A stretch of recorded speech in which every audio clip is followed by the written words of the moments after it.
So in the last segment, we started to lay out the names of the enzymes and the order in which they act during this process we call semi-conservative replication of the chromosome. And so I'm going to continue from that point. And at this point, we've just opened up the origin of replication, and the helicase enzymes will move bidirectionally from that origin and continue to break the hydrogen bonds, holding the two original DNA strands together. And then these SSBPs will temporarily keep those strands apart until the next part of the process can get underway, which it's pretty much immediately. Okay, so imagine that you have on a double helix, you have pulled apart in the middle, and so you have this replication bubble.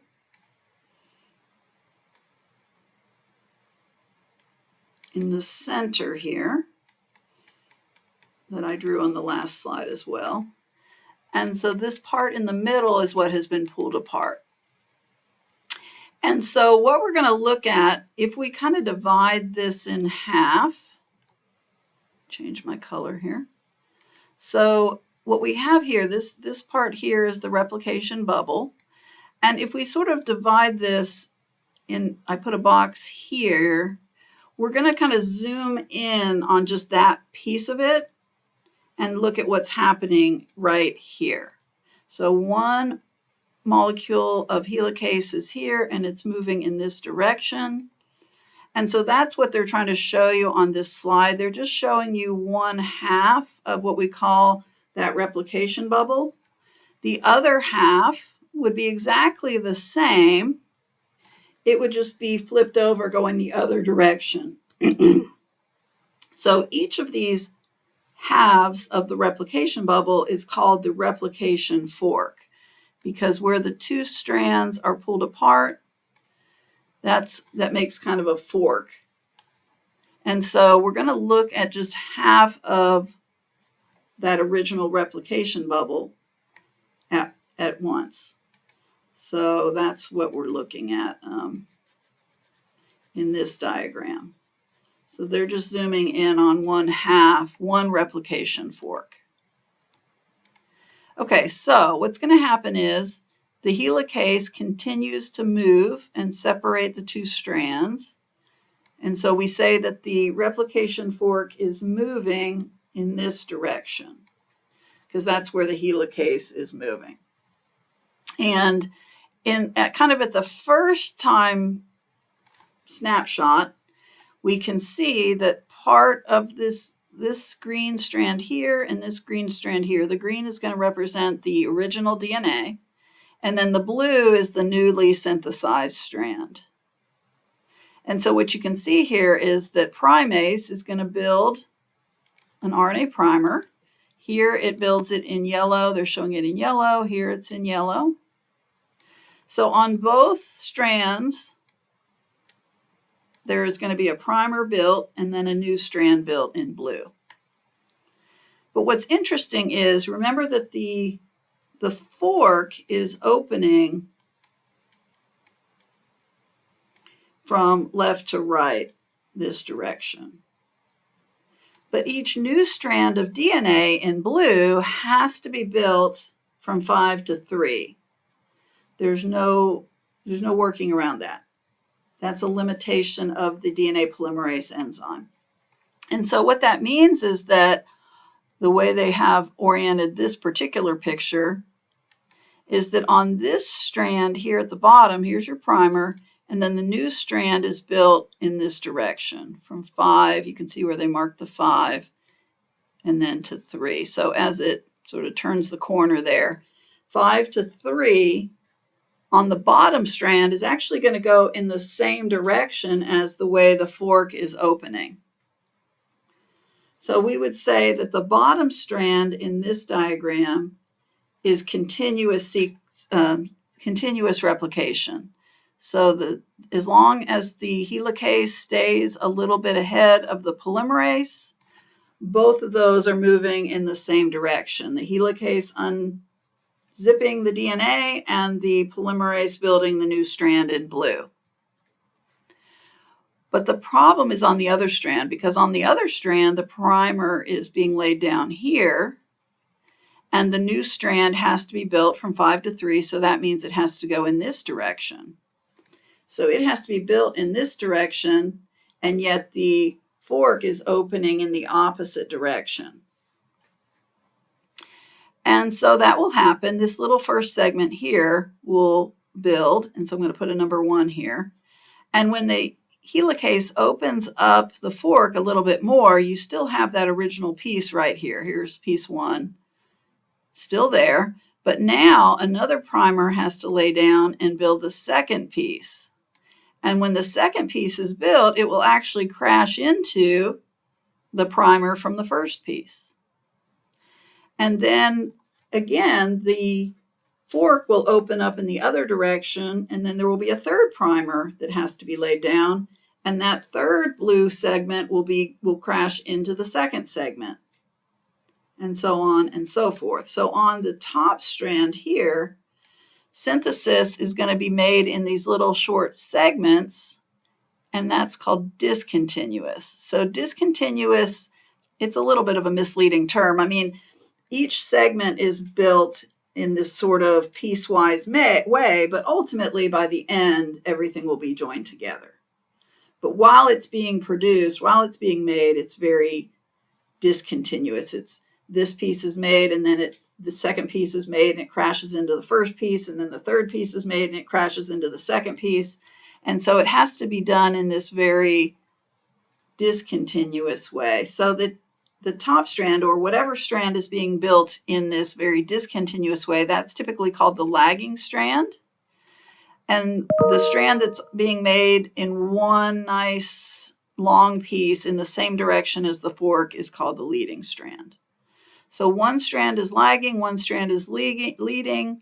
That's always true for any replication fork. You're always going to have one strand that goes in the right orientation along with synthesis from 5 to 3. The other strand will always have this very piecewise synthesis that's required. But in the end, both strands get completely synthesized. All of those primers will be removed and filled in with DNA. So by the end of the process, you won't be able to tell all of this that had gone on as a part of this process. All right, so the primase really acts first in this sequence, but really third if I'm continuing from the previous slide. So primase lays down the primer, and then DNA polymerase takes over. So I'll go to the next slide. So primase is the third enzyme in the sequence, helicase being the first and SSBPs being the second. Primase is the third one. DNA polymerase 3 is the one that builds the main parts of the blue segments. And then DNA polymerase 1 circles back and removes the primers. So polymerase 3 is really the main synthesis enzyme. And that one is in our sequence step 4. And then step 5 is DNA polymerase 1 going back to remove those primers and fill those in with DNA nucleotides. And so by this point, you have most of both strands have been replicated, but there might still be little bonds, little phosphodiester bonds here and there that need to be connected. And so there is a finishing enzyme called ligase that will scan along and make sure that there are all those phosphodiester bonds are all connected.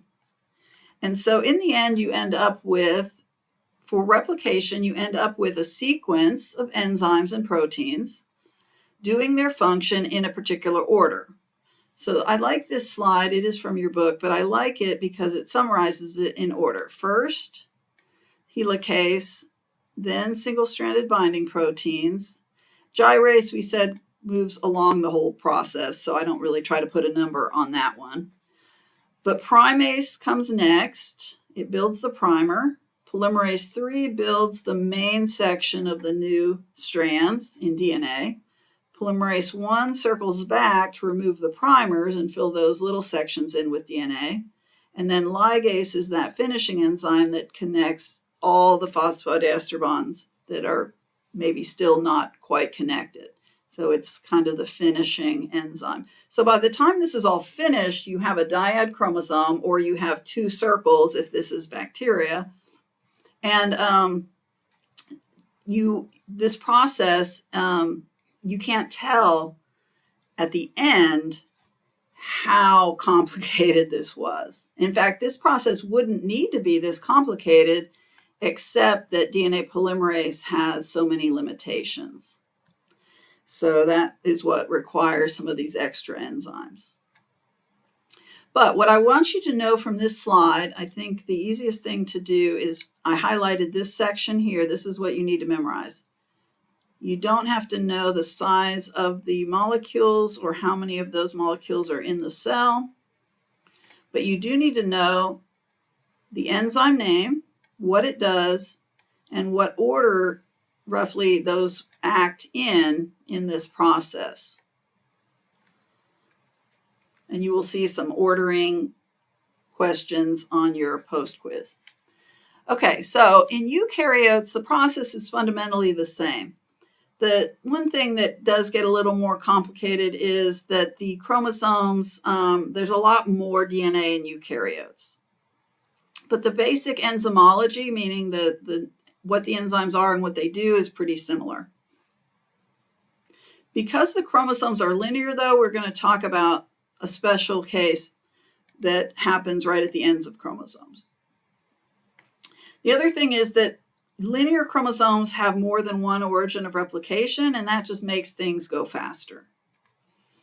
All those origins can initiate, and each origin, when it initiates, will start a bidirectional replication. One thing about, and we're not going to learn the names of all the enzymes in eukaryotes. You're only responsible for the bacterial enzymes that I listed on the last slide.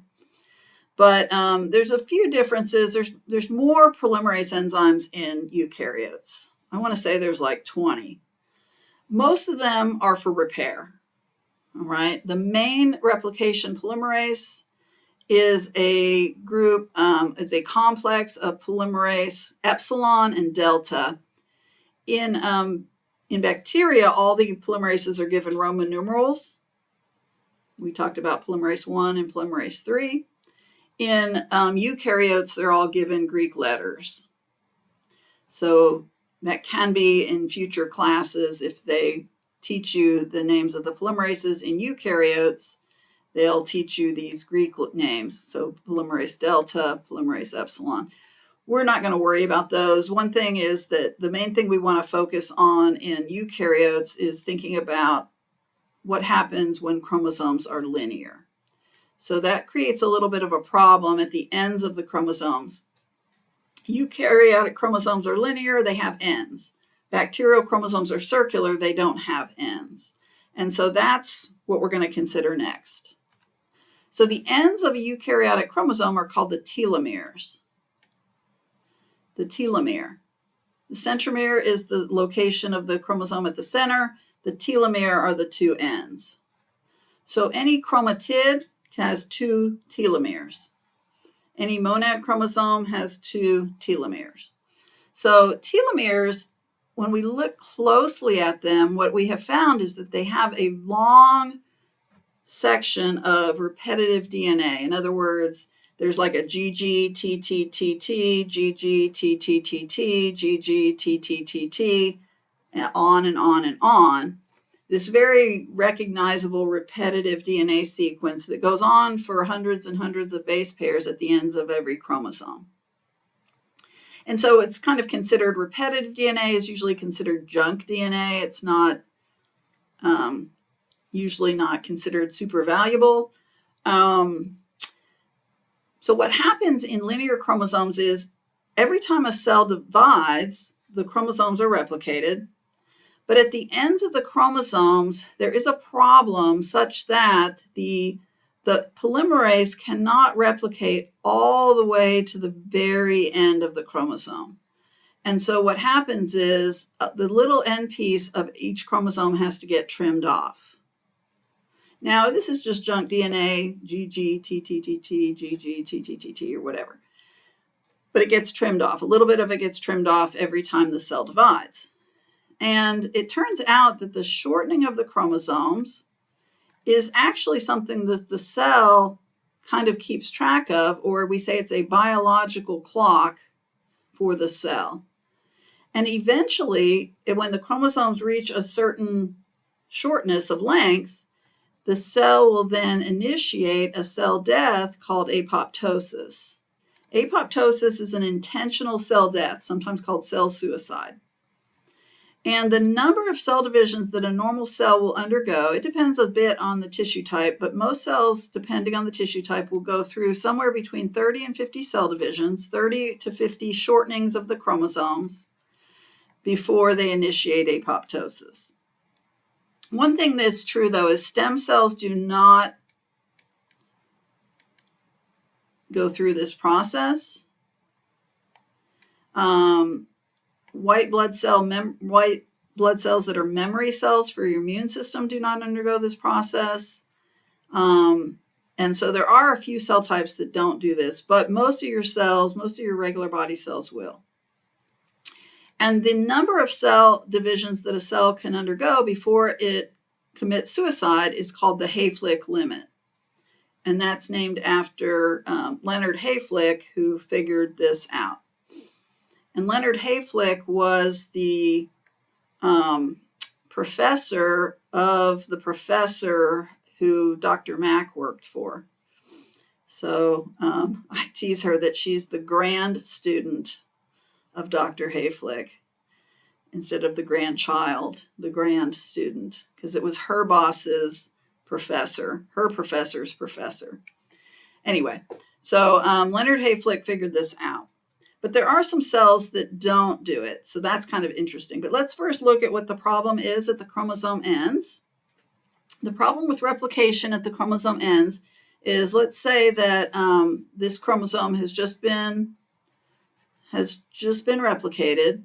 When polymerase 1, or the equivalent of polymerase 1, removes the primer, there is no way to fill this in, because remember, you cannot do DNA, cannot be built it has to be built from 5 to 3, not from 3 to 5. So this would require a 3 to 5 synthesis, and that just can't happen. And so what the cell does is it just trims off this little section, like, okay, nobody will notice. I'll just trim this off and it'll all be good. And so that's what the cell does. And because these are repeat segments, basically it's not affecting anything. It's not affecting a gene. There's just junk DNA here. But the cell keeps track of this shortening, and that's what triggers apoptosis. And so that's part of aging, is as you age, more of your cells are reaching their Hayflick limit, less of the stem cells are going through mitosis to replace them. And so there's this natural aging process. But I mentioned that there are some cells that don't do this. One is stem cells, memory cells in your white blood cells, so your immune cells, and reproductive cells. So what happens in these cells is they contain an enzyme called telomerase. And what telomerase does is it rebuilds these ends. It rebuilds the ends. And so the end might be like this, and then it can rebuild it and extend it back out. And it just rebuilds these ends. So the ends get shortened, but then this enzyme rebuilds them. So telomerase is an enzyme that rebuilds the telomeres, and that allows these cells, we say they don't have shortening. They do have shortening, but then it gets repaired. So basically they don't suffer. They're not limited by the Hayflick limit. So that's why when you have, chickenpox when you're 5 years old, and then later in life, you're still immune to it because some of those cells are still in your body. All right, now let's talk about DNA damage and repair.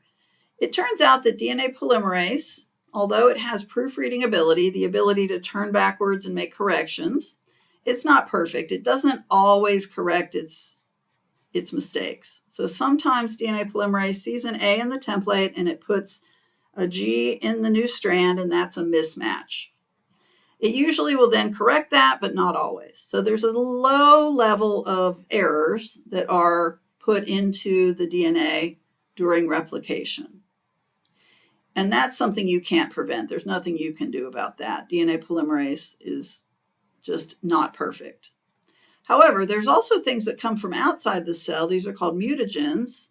And some mutagens that you might think of are like radiation, like UV from the sun, or X-rays, or anything that emits radiation like radioactivity, like from a nuclear power plant, for example. Typically, when there's an accident, there can be radiation. And then there are chemicals that can act as mutagens. So different mutagens have different effects. Some of them cause replication errors. Some of them cause bases, nucleotides in the DNA to change. Some of them break chromosomes. X-rays will break chromosomes. And any kind of damage, no matter what it is, we usually call it a lesion in general. That's a DNA damage, or DNA could be a broken chromosome or just a simple mistake. But these lesions, basically the cells have lots of repair systems, and some of them are only very specific to a very particular kind of lesion. So that's why when you have 20 different DNA polymerases, and I told you that most of them are for repair, it's because some of them are dedicated to only very particular types of lesions or types of damage. So the cell has evolved lots and lots of repair systems, which should tell you something about how important it is for the cell to have its DNA in good condition. But one type of repair system that is pretty commonly used is called mismatch repair. Mismatch repair fixes errors that come from either the DNA polymerase enzyme not putting in the right nucleotide, and then the polymerase not proofreading that. And so if those systems fail, then you have a mismatch in the DNA. But luckily, there's this third system, this third level of protection, and mismatch repair can actually distinguish between which of the two strands is the template, which it's going to consider to be the correct sequence, and which strand is the newly synthesized strand, which it's going to assume has the mistake. And that's because after DNA has been around for a while, there is a process which attaches a functional group called methyl to the DNA, specifically to the adenine nucleotides. And so any strand that's old or older is going to have methylation. Any strand that's very new is not yet going to have any methylation. And so the enzymes for mismatch repair will always fix the strand that has less methylation, because there's an assumption that that's the one that's new and that's the one that's wrong. Another type of repair is called photo repair. It also goes by the name photoreactivation repair. But this kind of repair is specific for damage caused by UV radiation. If UV hits DNA, what it will do is anytime you have two thymines next to each other, and you'll remember thymines are pyrimidines. If there are two thymines next to each other, the UV will actually create a weird bond between them, and it'll create this little distortion in the DNA. And that's called the thymine dimer. That's the lesion, that's the damage. And if this doesn't get repaired, polymerase will definitely not be able to replicate that as a template. So what the repair system is, there's an enzyme called photolyase, and it can actually break the bond, not the phosphodiester bond, but the bond directly between the two thymines that was created by the UV light. And so photo repair depends on this enzyme called photolyase, and that cuts the covalent bond that's causing this lesion, this dimer damage. A more nonspecific type of repair is called excision repair or nucleotide excision repair, NER. And what NER does is any kind of lesion at all, in this picture they're just kind of just showing just something here. Any kind of lesion, it could be UV damage, mismatch, could be a lot of things. What excision repair will do is it will just cut out a large section of one of the strands. It'll remove that section, and then DNA polymerase will fill in with DNA nucleotides, and ligase will seal it all together, and it's considered good. All right, so there's a recognition of damage, a removal of the damaged strand. There has to be one strand, though, that's good in the double helix. If both of them are damaged, then this system isn't going to work very well. But if just one strand is damaged and the other strand is deemed okay, then the bad strand will be removed, and then the template that's left serves as normal as a template to build a new version of the other strand. And so that's just a resynthesis of that section. That's nucleotide excision repair. So there are some others, but these are the main types of repair that you need to know starting out in biology. And so that is the end of the lecture.